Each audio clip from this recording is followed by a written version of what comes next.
Welcome to Toffee TV. It is the instant match reaction. Liverpool 2, Everton 1. Obviously, a disappointing result. Obviously, we never like to go to. Well, when do we like to go to? When do we go to Anfield and ever feel good? But obviously, another defeat at Anfield. Manager went for the team that I thought he'd go for. But the first half was absolutely abysmal, wasn't it? It was absolutely shocking all over the pitch. We did not look like we were at the races at all. The midfield was all over the place, not competing, not keeping hold of the ball. Beto up front was offering nothing. Grealish was isolated. Njai was isolated. The full-backs weren't getting forward. And we just didn't look like any kind of coherent football team at all. Both goals were simplistic in how they got them. Don't get me wrong.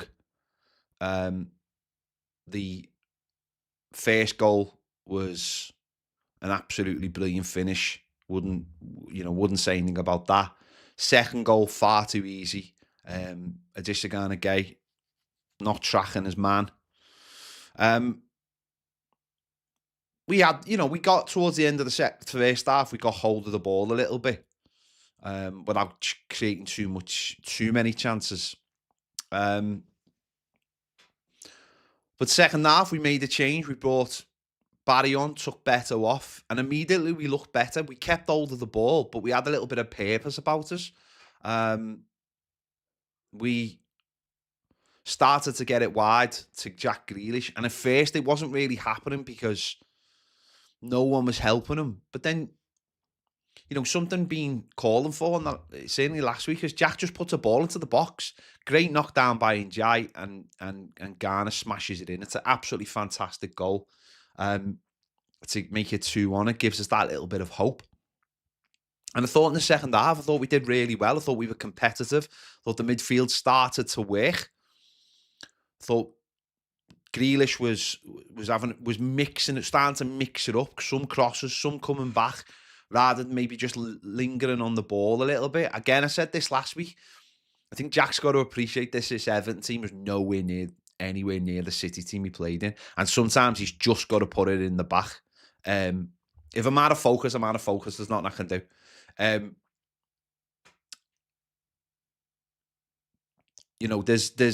He's got to just put it straight into the box at times, because we don't have the players, and certainly we don't have the full-backs.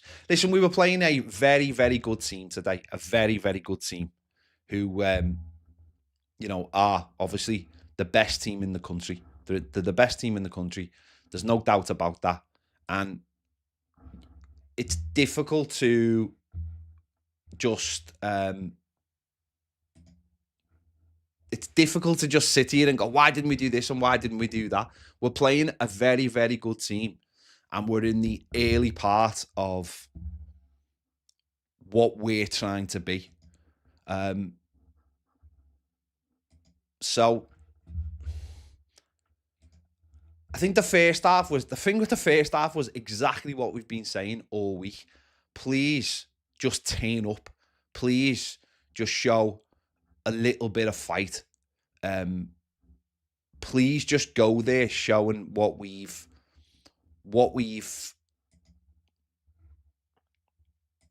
seen so far as Evertonians.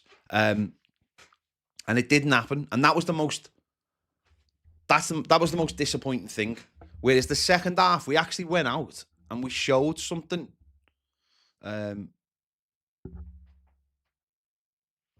closer to what we've seen this season. And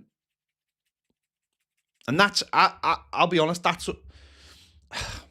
I don't want it to be one of them. I don't want it to be a pat on the head, but this is going to be a pat. I guarantee you. Every blue who meets a red now, they're going to be like, oh, you've done really well there. You pushed us hard. You give us a game second half. We haven't had many games like this season. It's a proper pat on the head performance. And that's what's slightly annoying about it. is, every Red you meet is going, oh, yeah, yeah. Because they didn't batter us, but also we didn't push them hard enough. We didn't make enough chances. That's my biggest issue today, is we didn't make enough chances. But it is a proper pat on the head. Oh, you've done well. You're all right there, blah, blah. You look like you've got a good team, blah, blah, blah. All that kind of thing. I don't want to hear it. We know what our issues are. We know where we need to get better. We need 2 lightning fullbacks who are strong. That's number 1. That's the number 1 thing we need. 2 fullbacks who are fast. Because the wingers we have don't play with pace. They play the dribblers. We all know that. We watch them every week. We need fullbacks who can go past them and can get up and down all day. And we simply don't have that. One is a centre-back and the other one is a defensive fullback. So we need that. That's what we need straight away. Said this last week, we need Branthwaite to come back so we don't have to keep giving it back to the goalkeeper. It pisses me off every time I see it, us going back to the goalkeeper and then having to start again. We need a centre-back who's comfortable on the ball, and obviously that's Jared Branthwaite, who's comfortable on the ball and doesn't have to go back to the centre-back. It doesn't matter how well we're playing if our centre-backs at the moment are not comfortable on the ball, and that's because the 2 are the same. And I thought Taki done well, especially in the second half. We need a centre-back who's brave on the ball, who can make those passes, who can either give it into the midfield or can knock one down the line for the wingers. That's massively important. So that's not even a question mark of, does Branthwaite come back in the team? Of course he comes straight back in the team, because not only is he better than Michael Keane, but he's better on the ball. Much better on the ball than Michael Keane and James Tarkowski. So we don't have to go back to the goalkeeper. It's such a frustrating trait that this team has. We have to be able to play out and be comfortable on the ball. That's because every time we go back to Jordan's just whacking it up the field and it becomes a 50-50 most of the time. So we have to have that centre-back foot. The other thing is the centre-forward situation. I don't know about anyone else, but I think Barry should just be given a run in the team now, personally. I think Barry needs to be running. I thought straight away he come into the game and straight away it was better. He held the ball up so much better. Beto, very much like the Leeds game, was completely out the game. And then when the chances come, he was nowhere near up to the level. You need someone who can hold the ball up. You need someone who can link the play when you play to get those wide men, especially in games like that. Beto just doesn't have the ability. And I don't personally believe he'll ever have the ability. Beto will score goals. Don't get me wrong. Beto will score goals. But if we don't give Barry opportunities, I mean, clearly the manager taking him off at half-time. Clearly the manager isn't overly fussed by Beto. He's made that quite obvious that he's not fussed by Beto. The manager said it was the reason why Beto was starting games was because of the goals. And I completely understand that. But you could tell that the manager was not happy, because when we were in trouble in the first half and we needed an out ball, Beto simply didn't give us it. And it was the same at Leeds. When we needed an out ball, when we needed someone to hold onto the ball, he did not give us it. So at some point, Barry's going to need a run in this team to get better and start building himself. And that might, Wolves on Tuesday's a perfect opportunity. And if he does well, stay in the team for the West Ham game and then the Palace 2 home games. So that's a really good starting point for him. And I think he needs those games for me personally. And hopefully Branthwaite comes back. Listen, it's still early days for this football team, and we can see there's no point going. Obviously we've been beaten, and even in the first half, there's no point going overboard about a performance. It was just more in the first half, and we all know this. is we let ourselves down as a football team. We let ourselves down. We were nowhere near the level that we think we can be at. And we showed that second half because we stepped it up and we scored a really good goal. But as I said, the most annoying thing was that we didn't make too many more chances. Liverpool actually did really well because what they did from about the 65th minute or the 70th minute is they started breaking up the game.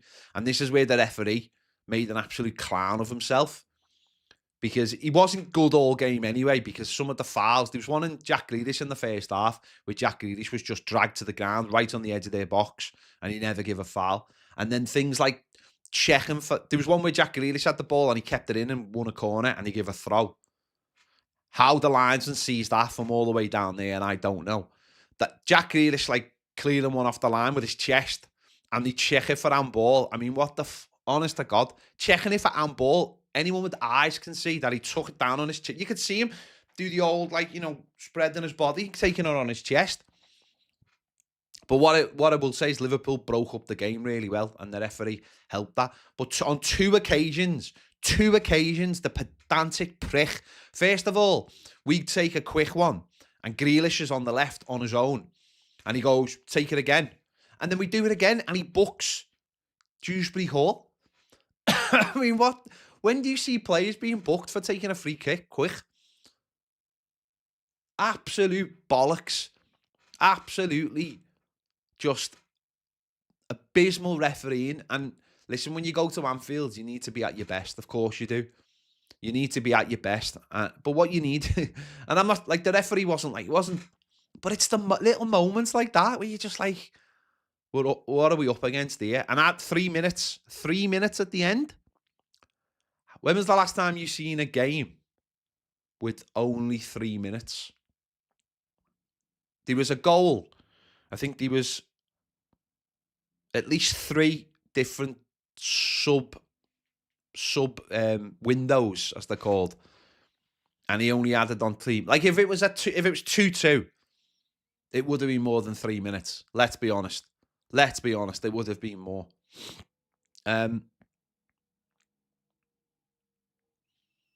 But as I said, second half, the other thing is, which we need to start seeing, is Moyes being a little bit braver with the subs. He has to be braver. He has to obviously earn the trust. Those players have got to earn his trust. But I think even without earning his trust, I think you've got to look and go, you know, in Jai's second half again, it was diminishing returns as he's getting less of the ball. And we needed to freshen it up, and maybe we freshened it up a little bit too late. Obviously, he's took Mikalenko off, put Garner at left back. Maybe if Mail and Roll had been available, maybe he would have put Roll on earlier for Idrissa Gana Gueye. But again, he's got to be a little bit braver. Obviously, give Tyler Dibblin some minutes. So I think the game against Wolves is really important for those players if he decides to play them. Now, obviously, the school of thought that you go into that game and go, play our strongest team, get through to the next round. You know, but we've got to be starting to look at that bench as well and looking and thinking, right, we need to bring on players to freshen this up towards the end of games. He's made the decision at half-time. It's the right decision. But maybe, you know, now Dibblin, Alcaraz, Mail and Roll have to start looking. He has to start looking at those players. But those players obviously have to earn his trust and get up to that level, because it is tough. It's a physically demanding league, and everyone tries to make 3, 4, 5 subs now, especially if teams who are at the top. We've got those players. So we've got to match them. We can't just go, oh, we're going to cling on there. He did make the 2 subs. Alcaraz probably got on more on the ball than Dibblin did. But listen, it's just... Can't make too much of... Listen, we were beaten in the first half. They scored 2 goals when we were absolutely nowhere near the races. And I really feared at that point that the game was going to get away from us. But we did put our foot on the ball and we did start keeping it at least. and got out of that first half. And I don't know what was said to them, but certainly, as I said, the hitting the post, hitting the post, making a sub and then scoring the goal, started to change the game for us. So, yeah, I'll be honest, I don't know what much more to say. The better team won because they are the better team. There's no doubt about that. So we have to learn from it. Take heart from the second half. We know what our issues are. We know where we have to get stronger. We need fullbacks. We need more pace in the team. That's the number one thing for me. More pace. And we have to support the wide men more. We have to go past. I think I heard Moyes actually shout at Mykolenko, get higher, when Grealish had the ball. Grealish is our most important player. You saw that today. You saw how clever he was, just trying to win fouls, trying to win free corners, even throw-ins. You know, we went back to the goalkeeper and Pickford smashed it right into the corner, and instead of letting it go out for a goal kick, he won a throw-in just to keep them higher up the pitch. So we've got to start supporting him, and we've got to support Anjay on the other side as well, massively. I said this last week, we can't make this a one-man team. There has to be players on both sides so that it's not the same all the time. But we need a centre-forward, but we might have the centre-forward. We might already have the centre-forward at the team, at the club at the moment. We have to give him games. So it's about what we've got right now. You know,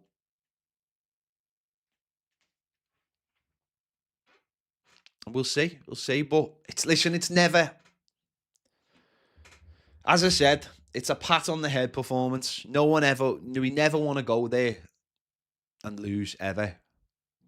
But at least in the second half, we played a lot more like we can. So let's take it on the chin, and then, you know, back Tuesday, and then hopefully next Monday at home, we have a right goal at West Ham. So disappointing results. Shake it off, you know, as quick as we can, and move on as quick as we can. Really, yeah. So there you go. So I'll be back to do my play ratings in a little bit. Make sure to check out Baz's videos as well. Thanks for watching. See you later.